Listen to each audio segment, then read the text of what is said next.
आज्ञेस्तव हा आशीर प्रसाद घेऊन निज सदनाशी हो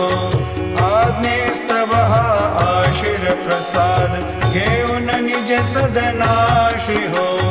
जातो आता येऊ पुनरपि तव चरणाचे पाशी हो